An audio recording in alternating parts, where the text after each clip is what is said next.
ask in the last, you find I hope that you are looking at the clock. Yeah. The problem of asking the last chair is you find all your questions have been asked before. But nevertheless, I've been looking at your CV, Honorable Mudavadi. You were a minister in 1989. That time I was 3 years old. You were Minister for Supplies, Marketing, Minister for Finance, Agriculture, Information, Transport, Vice President. In fact, I remember vividly when you are the Vice President, you presented a check to me to go to Starehe, presented by Kenyans living in US. And now I'm serving my second term in Parliament. I'm here vetting you for a position that is still mesmerizing Kenyans. Does it portray you as a man who lacks ambition, or is it lack of option? Because you are going to be in a position head of a cabinet. Kenya is an ambitious nation in the community of nations. We want to portray as an ambitious man who is at the head of the cabinet, the head of hell. Look at this history that spread in 30 years. Does it portray you as a man who does not have ambition? Thank you.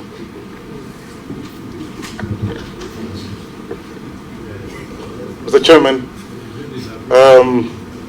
I want to ask you very back home that in the previous parliaments where I've been actually as a committee, there has been a tendency of the cabinet secretaries failing to honor summons and failing to respond to matters comprehensively without doing any research, what have you, and in a timely manner.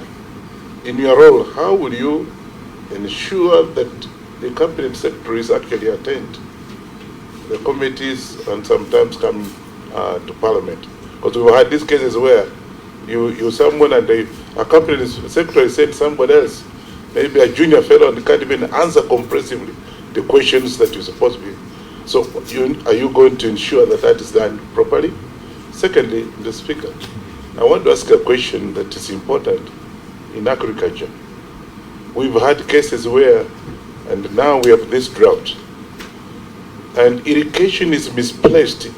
Instead of being in agriculture, it's misplaced, it's actually in tourism. It's under blue economy. So are you able to assist to bring irrigation back to agriculture so that can be able to do some of the projects like Kalana Kulalu and the rest? Thank you. Thank you, Chair. I wish to ask the nominee, how does he want to cultivate a relationship and a good working relationship between institutions that oversight the government, e.g. Parliament and the Office of the Auditor General, with his office and being the Prime Cabinet Secretary together with his cabinet? Thank you. Kikaria. Thank you, Speaker. Pengine niulize ndugu yetu Wycliffe Mudavadi swali kwa Kiswahili. Unajua serikali ambayo iliondoka ilikuwa kuna agenda 4 ambazo zilikuwa nzuri sana, lakini haikuweza kutimiza yale maneno ambayo ilikuwa. So serikali ya Kenya Kwanza iko na mambo 5 ambaye italete, na Mkenya wa kawaida ambaye umesema na unampata pale railways anakutazamia wewe katika ile position umepatiwa kuweza kuadimika kwa mambo ya ukulima, mambo ya the micro, small and medium enterprises, mambo ya nyumba, na nyumba tu si nyumba ya kulipizwa, ni ile nyumba ya mortgage ambaye Mkenya ataweza kupata shelter, pengine mambo ya healthcare na hii mambo mengine, creative economy.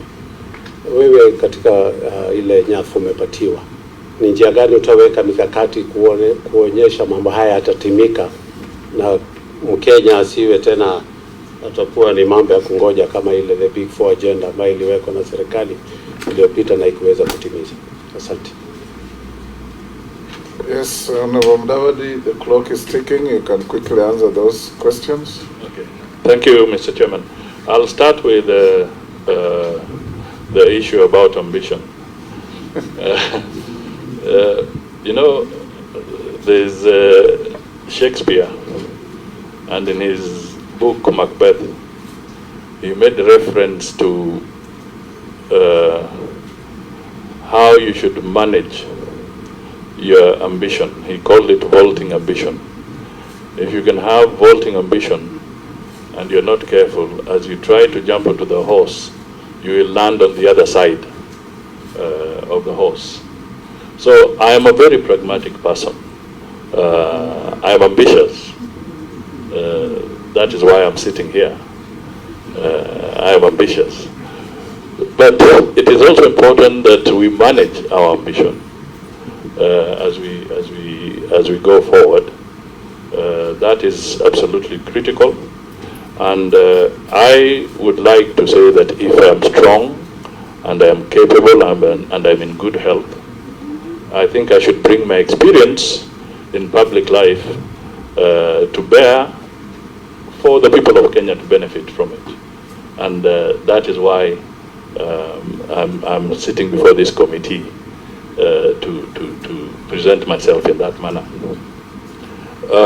I just want to say that any cabinet secretary that will be avoiding summons of parliament will be doing so at their own peril.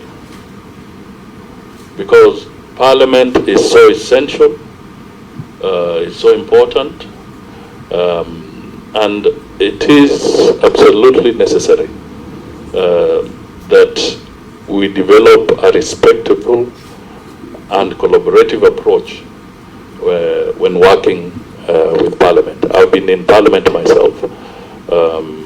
Some of you may be sitting exactly where I'm sitting in a few years' time, going through this process. And to me, we must cultivate a culture of respecting institutions that have been provided for in the Constitution. That is the hallmark of a good nation. So my view is that I will not hesitate to encourage members of cabinet at all times to make sure that they respect the summons of Parliament and work very closely with Parliament. In fact, perhaps I can also take this opportunity to say, to appeal to the broader Parliament through this committee that perhaps as we amended, as we go to our 2010 Constitution, there was one very critical thing that we may have done in haste in those days, but perhaps through the appeal made by the President, and I enjoin myself on that appeal, that it may be useful that perhaps you can reflect on the standing orders to bring in even greater accountability from the executive on how they conduct their activities, so that the issues of policy and whatever can be answered ana kwa ana by some of these people if need be. So that is something that may be looked at. I would also just want to say that it may be also very useful, unless I'm mistaken, Mr. Chairman, but I was trying to look at why have we been seeing cases where legislation is collapsing a lot in court. And one of the things that has become a Waterloo for many pieces of legislation is the issue of public participation. It is a provision in the Constitution, but I would want to appeal to Parliament to give it more thought so that we can refine that area and figure out what is really public participation, what is adequate, what should be the parameters, because it's still vague. We are going by court rulings largely on this matter. I think some help from Parliament to refine this area might be very, very useful so that we can avoid too many delays of critical pieces of legislation as we go forward. I agree that we must continue looking at functions of government. There's wisdom always from a different perspective when creating the structures and functions of government. All I can say now before this committee is that it's now going on record that there may be need going forward to review some of the functions and maybe where they are domiciled. I would not want to say that the executive order #1 is cast in concrete. It is a living document that can be reviewed for further efficiency in government in some of the sector areas. I want to state that we must once again take Parliament very seriously. We must take the reports of the Auditor Generals very seriously. We must work in collaboration to help some of the critical independent institutions with the necessary resource. The Auditor General's office needs a lot of support. The budgetary allocation over the last few years has not been commensurate with the kind of tasks that they have. Just the way we saw that the judiciary needed more support, I think also institutions and offices like the Auditor General will need more support because their role of providing audits in a timely manner for all public entities, including county governments, is a very tall order, and they need to be resourced appropriately, financially, technologically, and even in terms of human resource. So these are critical areas. Kwa yale mambo ya agenda 4 zile kubwa, the big 4, kilimo, manufacturing, mambo ya afya na mambo ya kupeana makao ya kiheshima kwa Wakenya, mimi nitasema tu kwamba katika ile manifesto yetu ya Kenya Kwanza, hii agenda ambayo imetajwa hapa imenukuliwa kule ndani, iko kule ndani, na tutazidi kuangalia kwamba wakati pesa za kitaifa zinatengwa ama zitaelekezwa katika sekta hizi, ili tuwe na uwezo wa kuhakikisha kwamba tutatimiza yale ambayo tuliahidi wa Kenya. Nadhani nitakomea hapo kwa wakati huu. Thank you very much, Honorable Mudavadi. 3 minutes and final appeal to the committee in 3 minutes. My prayers are that you find me suitable to work with you and to work with other Kenyans in delivering service to the people of Kenya. I just want to emphasize that in my role, I want to have a very strong interface with Parliament so that we can find common solutions. We are all there to help the people of Kenya, to serve them, and we cannot serve them by being isolated and living in silos. We must be able to cross the aisle and talk to each other.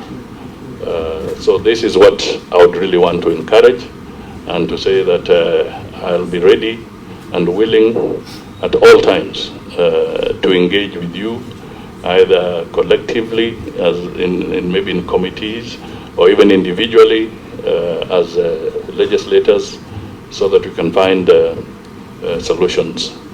The final thing I would urge is that we should also remind Kenyans that the challenge ahead of us is very, very serious. It's not a game of flattery to the Kenyan people. It's a question of being honest, being truthful, getting the right information to make decisions, so that we can restore, Mr. Chairman, let us restore trust in government. Let it not be a government of rumor mongering. This is what we want to try and avoid. We want to have an open government. We want to be able to have the facts on the table. Principles of accountability, transparency must be at the forefront of what we do. And also, when looking at the budgets, I would just help that plead with the Parliament that help us to eliminate something that I kept on calling in my campaigns as budgeted corruption. Budgeted corruption. This is something that we all need to fight and deal with. Up to this day, the person I'm going to meet at the railway station will still want to know why would a product cost 100 shillings in the kiosk, and when the government is procuring the same product, it costs 1,000. We must find a way of dealing with this issue. So I'm appealing to members of Parliament that as we go, let's work together, because the executive cannot find these solutions on its own. We have to work together. Asante sana. Thank you very much, General Mudavadi. The Secretariat will want to have a comparison between your original documents and the certified copies that you have provided. That can be done on the side. This brings an end to your engagement with this committee. I want to thank the honorable members for the wonderful, positive decorum and incisive questions that you have put to the nominee. And if we carry on like this, I think it will be a very, very good idea. You have all conducted yourselves very well. And Honorable Mudavadi, thank you for answering all the questions candidly. You are now released to go to your other national duties. And the Sergeant at Arms can now usher in our next nominee, who is the National Assembly Speaker Emeritus, the Honorable Justin Bedan Njoka Muturi. Mr. Chairman, can I also leave this document here? I'm sure you have it, but I don't know. The Judicial Commission of Inquiry. You can, yes, you can leave it, submit it as well, part of your document.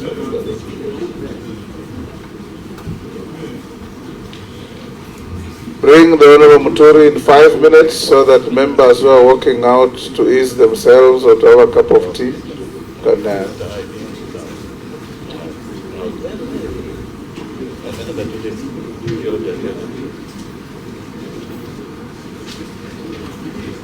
leaders of the House, who is your whip in this regard? Because we want to observe.